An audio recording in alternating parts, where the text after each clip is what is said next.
Hello दोस्तों, मैं Tiwari sir आपके चैनल तिवारी सर केमिस्ट्री वाला में आप सभी लोगों का स्वागत करता हूं।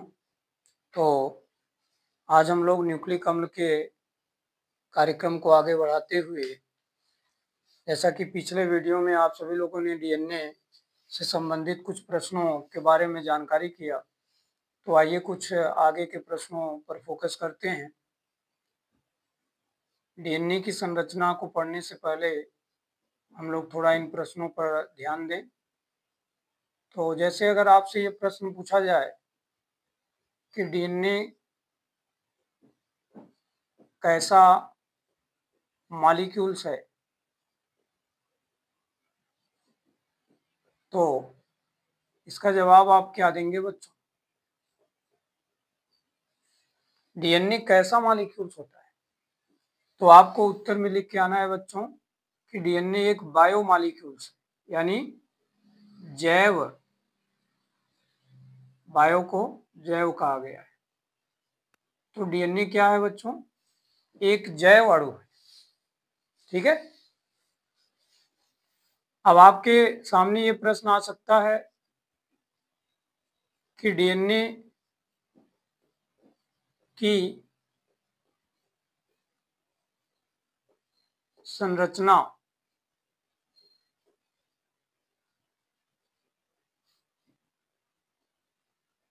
में कितने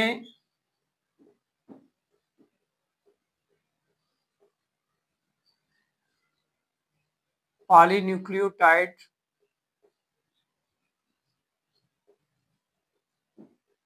पाए जाते हैं? कितने पॉलीन्यूक्लियोटाइड श्रृंखलाएं पाई जाती हैं?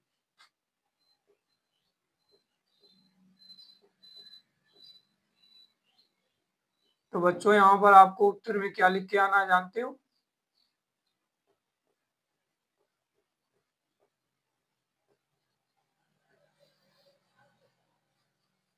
आपको यहाँ पर उत्तर में लिख के आना है कि डीएनए की संरचना में 2 पॉलीन्यूक्लियोटाइड श्रृंखलाएं पाई जाती हैं। ठीक है। इस तरह से 2 पॉलीन्यूक्लियोटाइड श्रृंखलाएं डीएनए में मिलती हैं। एक की दिशा होती है 5 प्राइम टू 3 प्राइम, दूसरे की बच्चों 3 प्राइम टू 5 प्राइम होती है। ठीक है। तो 2 पॉलीन्यूक्लियोटाइड श्रृंखलाएं डीएनए में पाई जाती हैं। तीसरा प्रश्न उठता है कि डीएनए में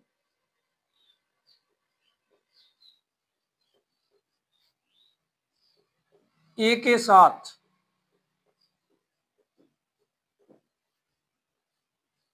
कौन सा क्षारक जुड़ा होता है?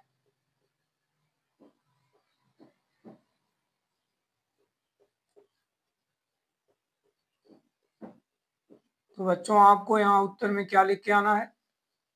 ए के साथ कौन सा क्षारक जुड़ा होता है? जैसे यहाँ पर ये संरचना देखो, तो अगर यहाँ पर ए है तो इसके सामने टी रहता है बच्चों,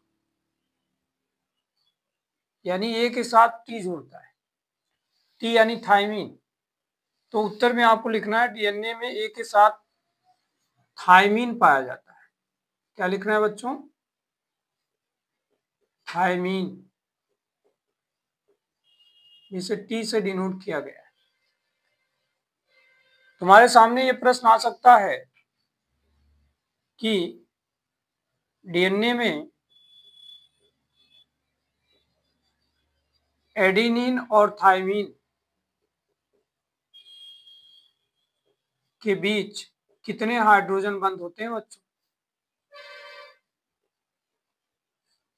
कितने हाइड्रोजन बंध होते हैं?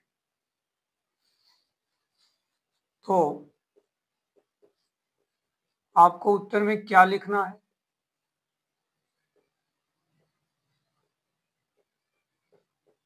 आप लोगों में से कोई बताएगा?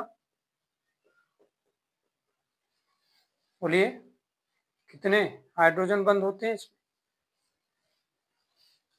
एडेनिन और थायमीन के बीच बच्चों जो ए होता है ना, वो थायमीन के साथ 2 हाइड्रोजन बंध द्वारा जुड़ा होता है। तो उत्तर में आपको लिखना है 2 हाइड्रोजन बंध इनके बीच में पाए जाते हैं बच्चों। अगला प्रश्न आपसे यह किया जा सकता है कि डीएनए में ग्वानिन और साइटोसिन के बीच कितने हाइड्रोजन बंध होते हैं?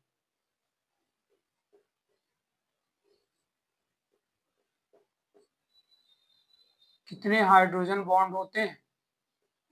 यदि ये प्रश्न आया तो क्या करोगे? तो यहां आपको उत्तर लिखना है बच्चों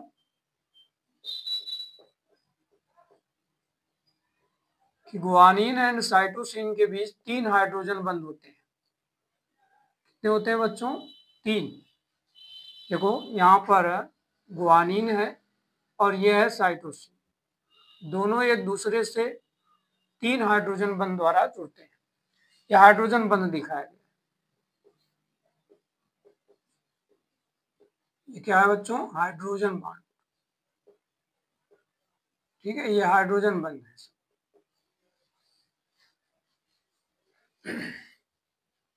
अब बात आती है कि डीएनए हम लोगों के शरीर में रहकर करता क्या है। तो डीएनए हम लोगों के शरीर में रहकर बच्चों,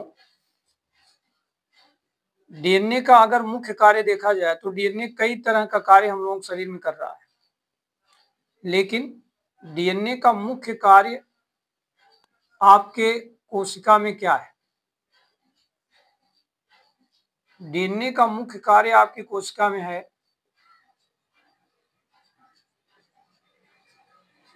रिप्लिकेशन करना बच्चों। ये रिप्लिकेशन करता है, अपने जैसी संरचना बनाने का गुण डीएनए में होता है बच्चों। समझ रहे हैं? जैसे ये डीएनए है, तो यह आपके केंद्रक में रहकर अपने जैसे आकार को बनाने की क्षमता रखता है, और इसी घटना को हम लोग रिप्लिकेशन कहते हैं बच्चों। ये रिप्लिकेशन घटना के अंदर आता है। समझ रहे हैं? एक डीएनए से 2 डीएनए का निर्माण हो गया। अब हिंदी भाषा में इनको देखें तो हिंदी भाषा में इनका नाम है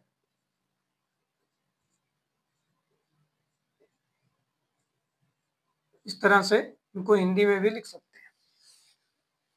तो आज हम लोगों ने डीएनए से संबंधित जो भी महत्वपूर्ण प्रश्न छोटे रूप में आने वाले हैं उन पे चर्चा कंप्लीट कर लिया है। अब अगले वीडियो में आप सभी लोगों को मैं डीएनए की एक कंप्लीट संरचना बनाना बताऊंगा। तो आप सभी लोग इसी प्रकार इस चैनल से बने रहिए और लाइक सब्सक्राइब करते रहिए। धन्यवाद।